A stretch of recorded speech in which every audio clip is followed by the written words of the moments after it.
Nama saya Muhammad Irfan Samsudin. Panggilan saya Irfan. Angkatan IM 307. Indonesianya asal Cianjur. Nama saya Ardi Yulianto Saputro, dipanggil Ardi. Saya berasal dari Kediri, angkatan 305. Sekarang bekerja di perusahaan Kaneko Shisakuso.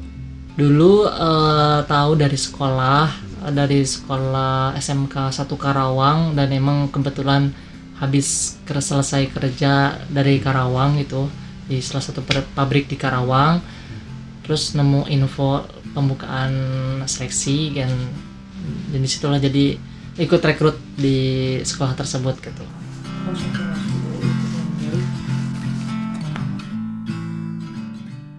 Karena ingin berpetualang, supaya ingin tahu dunia luar seperti negara maju, contohnya negara Jepang, supaya bisa menjadi pengalaman ketika sudah pulang ke Indonesia.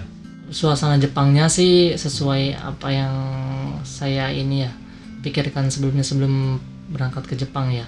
Udaranya bersih, segala teknologi juga maju, terus transportasi dan yang lainnya.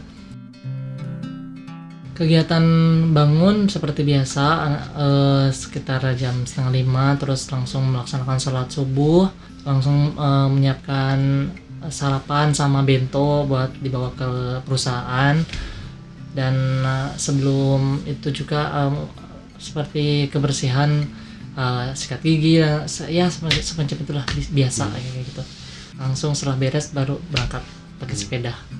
Jauhnya kurang tahu berapa ya, yang pasti dari rumah itu 15 menit sampai perusahaan pakai sepeda. Setelah pulang kerja biasanya pulang itu istirahat sebentar lah, 5 menit 10 menit, langsung melaksanakan sholat asyar. Setelah itu langsung menyiapkan makanan malam bareng teman-teman satu kamar kayak gitu. Di ayah. Ya, di ayahnya yang benar atau? Iya. Oh my god, ada ininya. Orang perusahaan orangnya nggak sombong kalau ditanya. Terus ketika ngobrol itu juga nyambung. Ditanya juga dengan level kita yang bahasanya terbatas, orang Jepangnya menyesuaikan dengan level kita gitu. Jadi kita sambil latihan kaiwa, kita juga belajar hal-hal yang kita nggak ketahui tadi.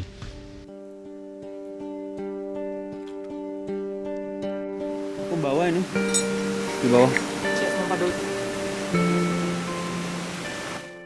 Pernah waktu itu karena nggak target, jadi targetnya 1000, tapi aku targetnya cuma 800 1 jam. Waktu itu karena masih awal kan, jadi untuk pekerjaan masih awal tuh belum bisa menguasai, jadi nggak bisa cepet. Jadi akhirnya lambat, dimarahi sama Bujo. Saya melakukan kesalahan sih, jadi bikin barang cacat sih intinya gitu. Sama sering ngantuk sih. Sering ngantuk karena capek, karena dulu sih itu karena masih awal-awal ya, karena masih pembiasaan ya mungkin. Tapi kalau sekarang ya udah terbiasa dan udah bisa mengantisipasi hal-hal kayak gitu.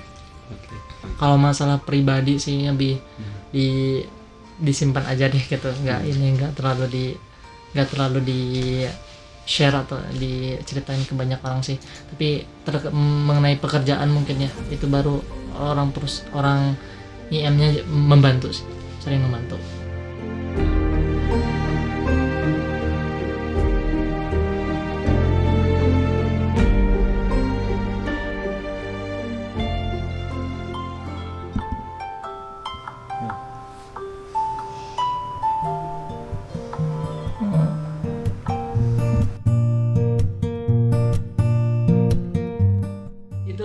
Sepeda saya sempat kuncinya hilang gitu, jadi sepedanya nggak bisa saya jalankan kan, jadi jadi sepedanya ditaruh di parkiran gitu aja. Jadi pulang dari parkiran sepeda itu jalan kaki ke rumah gitu, baru saya ngomongin orang Kaisa gitu buat membawain sepedanya ke rumah gitu, karena kuncinya hilang gitu kayak gitu. kangen masakannya, kangen makanannya juga, ya suasana teman-teman dulu sama ya pasti orang tua, keluarga gitu. Tapi yang paling terasa itu ketika setelah puasa bulan Ramadan di Indonesia mungkin bisa pulang kampung halaman. Di sini di Jepang kita nggak bisa ketemu keluarga dan mungkin hanya bisa meneteskan air mata sambil memegang HP gitu lewat video call. Jujurnya sih 1 kali dalam seminggu. Ceritanya paling yang pasti itu apa keadaan bapak ibu, ya adik sekolahnya gimana gitu. Sekarang lagi jalanin usaha yang saat ini masih jalan sih, jadi supir, tapi sekarang lagi ngejalanin usaha tambang juga. Lagi dibutuhkan ayeuna malah jadi nanti ngundur gitu gara-gara itu. Kalau karena liburnya Sabtu Minggu ya, jadi dari Sabtu biasanya ngumpul bareng teman-teman di masjid, terus kayak ikut ngaji bareng teman-teman, terus ada kegiatan rutin olahraga karena saya suka badminton, jadi seringnya badminton bareng teman-teman juga sampai Ahad sampai Minggu itu.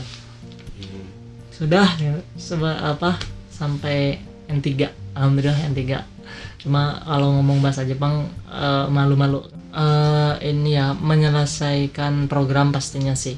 Bisa itulah ya, naik haji tadi pengen terlaksana sih sama ibu bapak. Amin.